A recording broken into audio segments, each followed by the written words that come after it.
देखिए बच्चों, ये क्वेश्चन मैं उन लोगों बच्चों के लिए बना रहा हूँ जो इलेक्ट्रीशियन सेकेंड ईयर की CBT एग्ज़ाम की तैयारी कर रहे हैं और अन्य कंपटीशन के एग्ज़ाम की तैयारी कर रहे हैं। ठीक है, तो इन क्वेश्चंस को देखिएगा और बहुत इम्पॉर्टेंट क्वेश्चन है, ये आपके पूछे जा सकते हैं। ठीक है, चलिए अगला क्वेश्चन देखते हैं। पहला क्वेश्चन देखते हैं, किस प्रक्रिया में उच्च टार्क की जरूरत होती है? लेथ मशीन में, लोकोमोटिव में, एयर ब्लोअर में, नन में। तो देखिए इसमें आंसर होगा आपका लोकोमोटिव। ठीक, लोकोमोटिव में हम लोग क्या यूज करते हैं? DC सीरीज मोटर यूज करते हैं। DC सीरीज मोटर, कौन सी मोटर यूज करते हैं बच्चों? DC series motor. इसका जो टार्क होता है, इसका जो टार्क होगा वो मैक्सिमम होता है। क्या होता है? T is directly proportional to armature current square. इस प्रॉपर्टी के कारण हम क्या करते हैं? DC सीरीज मोटर का प्रयोग लोकोमोटिव में करते हैं, या इसको कह सकते हैं आप ट्रैक्शन। क्या कह सकते हैं? ट्रैक्शन। लोकोमोटिव को हम लोग बोल सकते हैं ट्रैक्शन। ट्रैक्शन में भी हम लोग इसका प्रयोग करते हैं। ठीक है, अच्छा, जो DC सीरीज मोटर होती है, इसका जो स्पीड रेगुलेशन होता है, स्पीड रेगुलेशन, वो पुअरेस्ट होता है। क्या होता है? पुअरेस्ट। पुअरेस्ट मतलब गरीब वाला नहीं। ठीक है, यहाँ पुअर गरीब की बात नहीं कर रहे हैं। ठीक है, पुअरेस्ट की बात कर रहे हैं, मतलब सबसे खराब होता है। ठीक है, अच्छा, और DC मोटर का और कहाँ का यूज करते हैं हम लोग? इसका प्रयोग हम लोग करते हैं हॉइस्ट में। ठीक है, हॉइस्ट में इसका प्रयोग हम लोग करते हैं। ठीक, लेथ मशीन में हम लोग क्या यूज करते हैं? DC शंट मोटर यूज करते हैं। DC शंट मोटर यूज करते हैं, और जो इसका टार्क होता है वो क्या होता है? T is directly proportional to I होता है। ठीक, क्योंकि इसमें फ्लक्स पाई होता है, कांस्टेंट होता है। ठीक,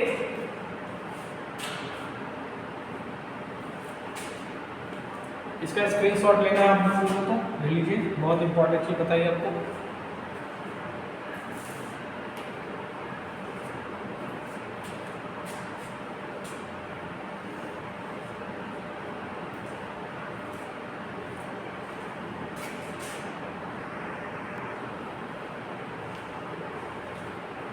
DC मोटर में उत्पन्न EMF को कहते हैं, बैक EMF कहते हैं, फ्रंट EMF कहते हैं, पिच EMF कहते हैं, और कुछ नहीं कहते।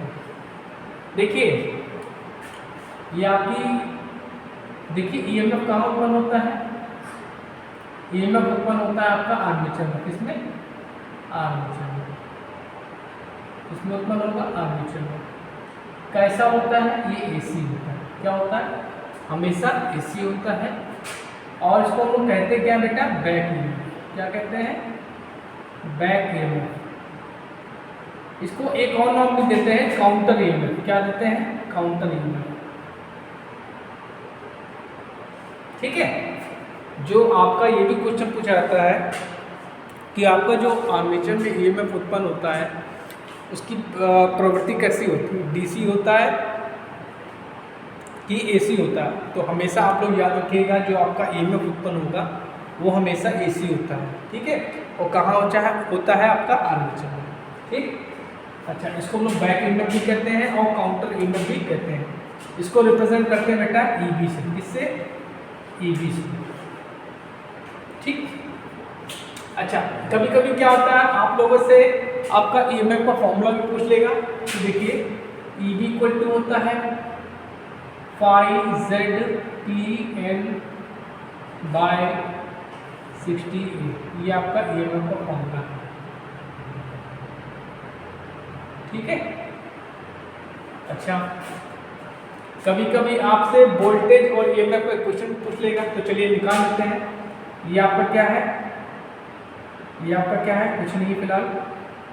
ये आपका क्या है, ब्रश है। ये आपका आर्मेचर हो गया, ठीक है।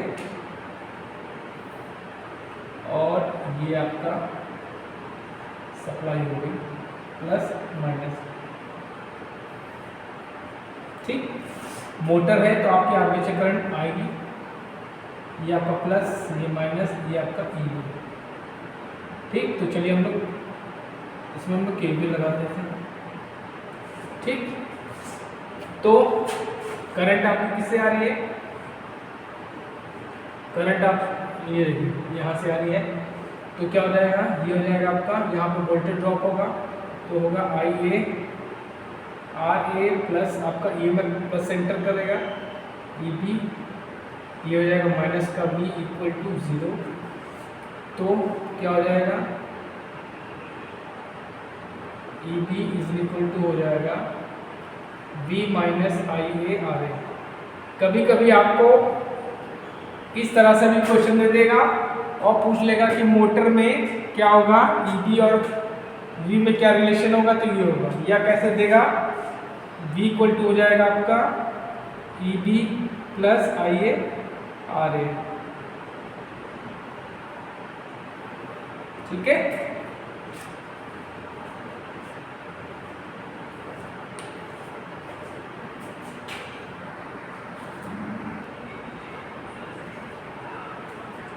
देखिए बच्चों, डीसी जनरेटर के लगभग मैंने आपको 150 ऑब्जेक्टिव क्वेश्चंस करा दिए हैं सीबीटी एग्ज़ाम के लिए और अन्य कंपटीशन एग्ज़ाम के लिए।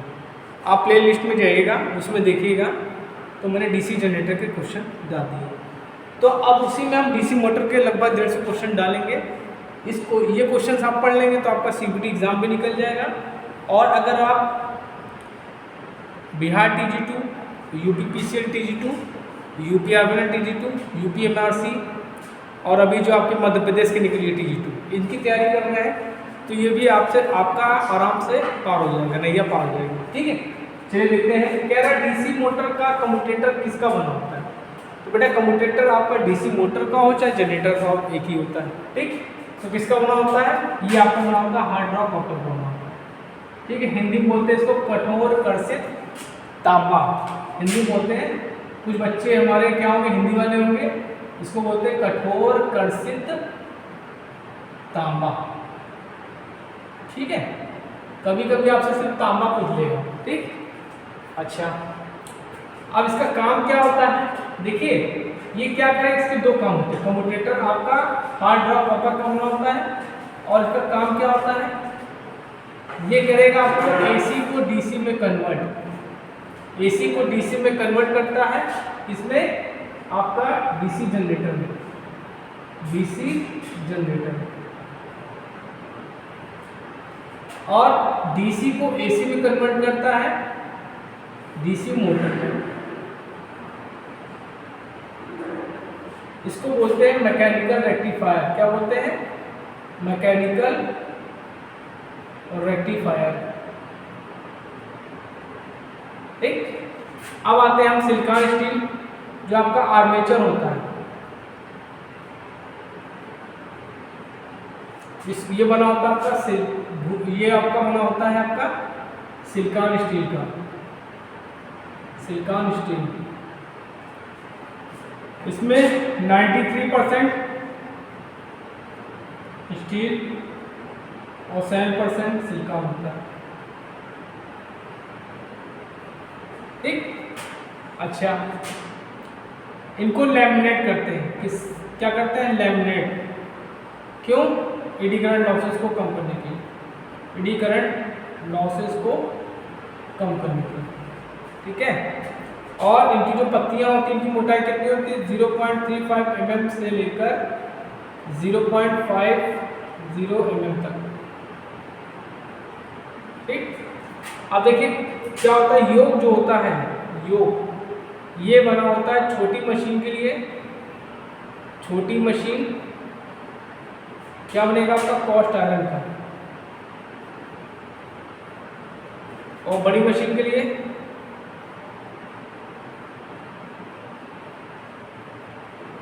Cosh steel.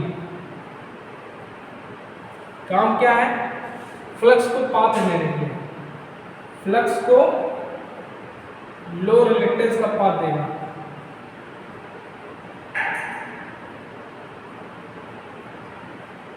ठीक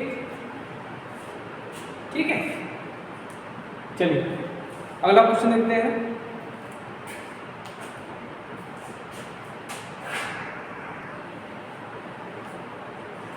देखिए अगला क्वेश्चन देखते हैं। निम्नलिखित में गति धारा अभिलक्षण है। ये आपकी स्पीड होगी और ये आपकी आर्मेचर करंट होगी। ठीक है, क्या है? डिफरेंशियल कंपाउंड मोटर का है ये, शंट मोटर का है ये, सीरीज मोटर का है ये, और कम्यूटेटिव कंपाउंड मोटर का है। देखिए हम लोग जानते हैं कि EB is equal to 5ZTN/60 है।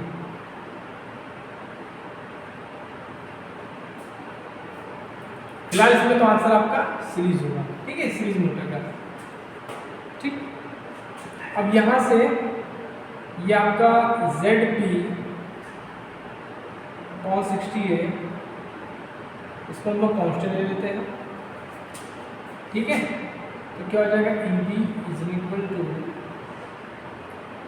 K टाइम्स 5N हो जाएगा। तो यहाँ से स्पीड निकालेंगे N इक्वल टू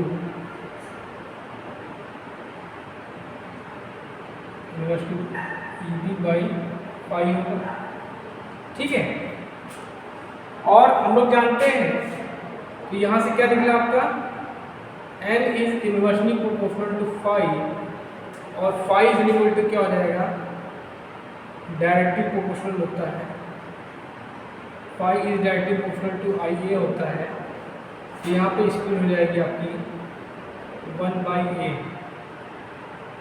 ठीक, मतलब कि आर्मेचर करंट अगर बढ़ेगी तो यहाँ देखिए आपकी आर्मेचर करंट क्या है? बढ़ रही है, तो स्पीड क्या होगी? घटेगी।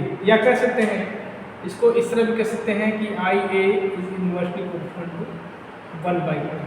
मतलब कि जब आपकी आर्मेचर करंट बढ़ेगी तो स्पीड आपकी क्या होगी? डाउन होगी। तो स्पीड देखिए आपकी जब आर्मेचर करंट बढ़ रही है, देखिए यहाँ पे क्या थी? आपकी स्पीड क्या थी? ज़्यादा थी। अब जैसे जैसे आपकी आर्मेचर करंट बढ़ रही है तो उसमें स्पीड में वोल्टेज ड्रॉप स्पीड में ड्रॉप शुरू हो गया, तो ये आपकी स्पीड क्या होगी? कम होती जा रही है। ठीक है, ये तो आपका क्या हो जाएगा? Series motor. ठीक है, इसको नोट कर लीजिए, बहुत इंपॉर्टेंट क्वेश्चन है ये। क्वेश्चन आपका यूपीपीसीएल में पूछा गया है।